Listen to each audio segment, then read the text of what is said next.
Iran पर हुए सबसे बड़े हमले के बाद अरब देश एकजुट हो गए हैं। सऊदी अरब ने ईरान को भाई बताते हुए इजराइल से बदला लेने का ऐलान किया है। संयुक्त अरब अमीरात, कतर और तुर्की जैसे ताकतवर देशों ने इजराइल के खिलाफ मोर्चा खोल दिया है। इजराइल को अकेला पड़ता देखकर अमेरिका परेशान राइजिंग लॉयन को लेकर बैकफुट पर नजर आ रहा है। न्यूज 18 के डिजिटल प्लेटफॉर्म पर आपका स्वागत है। मैं हूं प्रिया सिंह।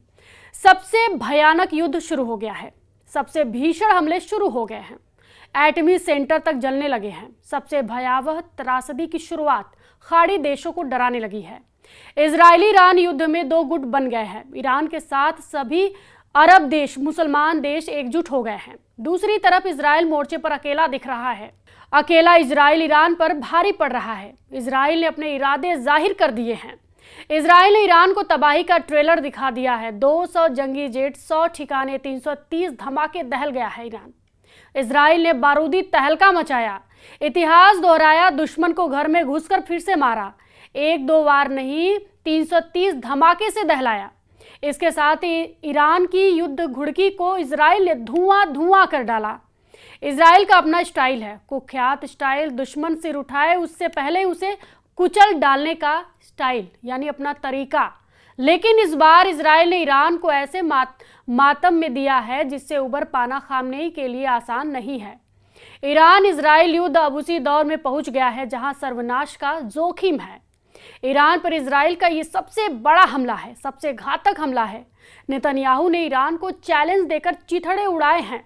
ईरान पलटवार कर रहा है, मगर इजराइल तैयार है।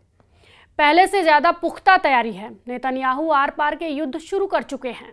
इजराइल को जो जानते हैं उन्हें पता है कि यह देश जब हमले शुरू करता है तो दुश्मन की तबाही तक धमाके रुकते नहीं।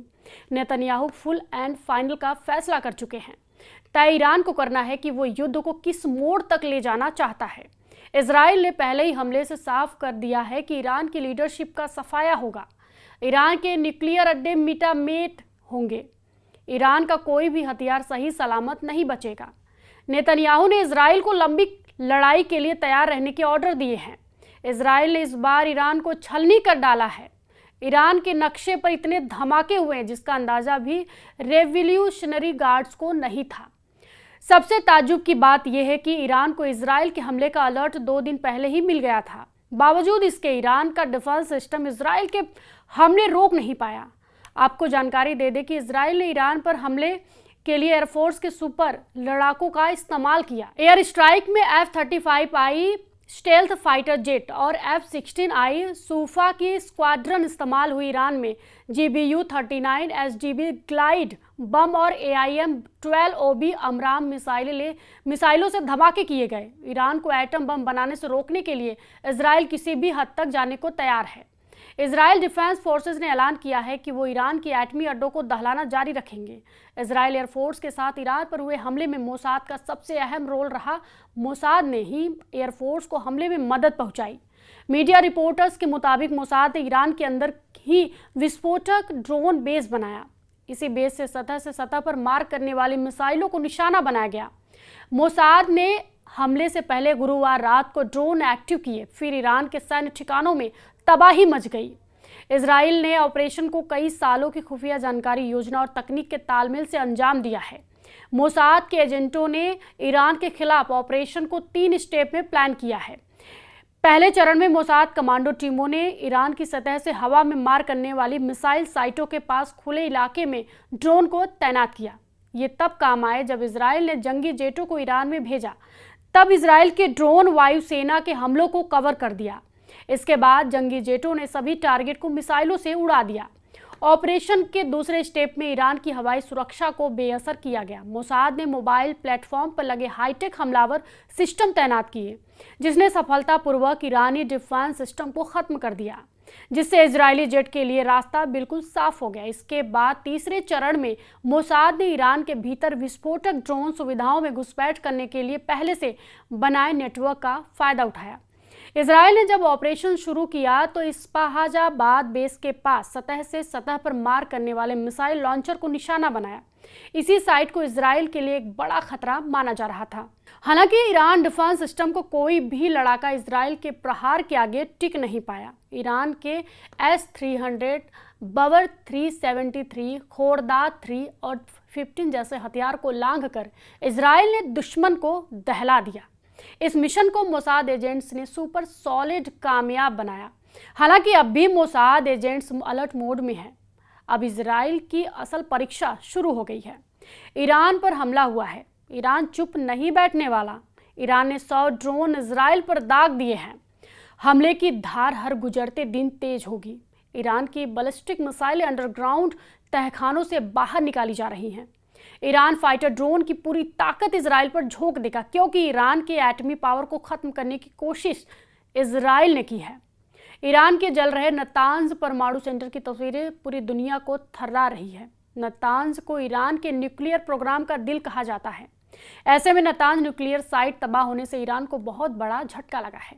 अब आपको बताते हैं क्यों ईरान का है दिल नतांज।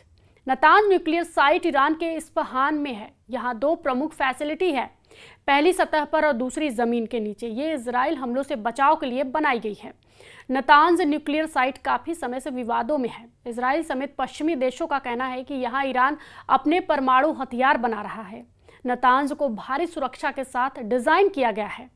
जमीन के अंदर गहराई में बंकर नुमा एटमी सेंटर को मिसाइल और बम धमाके से सुरक्षित रखने के लिए सारे बंदोबस्त किए गए, यानी इंतजाम किए गए हैं। लेकिन इजराइल बार बार हमले पर नतांज को काफी हद तक तबाह कर दिया है।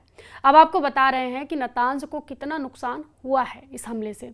इजराइल हमले में नतांज की अंडरग्राउंड फैसिलिटी को भारी नुकसान पहुंचा है। बताया जा रहा है कि नतांज ठिकाने पर कई सेंट्रीफ्यूज मशीनें नष्ट हो गई हैं, यानी खराब हो गई हैं, जिससे ईरान का परमाणु कार्यक्रम कई वर्षों यानी कई सालों तक पीछे चला जाएगा। ईरान के एटमी ठिकाने की तबाही, ईरान के सैन्य अफसरों का सफाया, ईरान पर हुआ सबसे बड़ा हमला। न खामनेई बर्दाश्त करेंगे, ना ही इजराइल को दुश्मन मानने वाले मुस्लिम देश। इजराइल के खिलाफ मोर्चेबंदी शुरू हो गई है। शुरुआत सऊदी क्राउन प्रिंस मोहम्मद बिन सलमान की धमकी से हुई है। प्रिंस सलमान ने इजराइल के खिलाफ अरब देशों का अलायंस बनाने के सिग्नल दिए हैं, जिसमें इजराइल से युद्ध लड़ रहे सभी फाइटर ग्रुप के लड़ाके भी साथ होंगे। यानी अब इजराइल को लड़ाका ग्रुप के साथ कई देशों की सेना से टक्कर लेनी पड़ सकती है। ऐसे में इजराइल बिना अमेरिका के युद्ध में टिक नहीं सकता। सुपर पावर ने अब तक इजराइल का साथ देने का सिग्नल नहीं दिया है। अमेरिका ने तो ईरान पर हुए हमले से खुद को अनजान बता दिया है। मतलब युद्ध से ट्रंप दूर रहना चाहते हैं, लेकिन कितने दिन तक रह पाएंगे ये कहना मुश्किल है। इस वीडियो पर आपकी क्या प्रतिक्रिया है, हमें कमेंट बॉक्स में जरूर बताएं और फॉलो कीजिए न्यूज़ 18।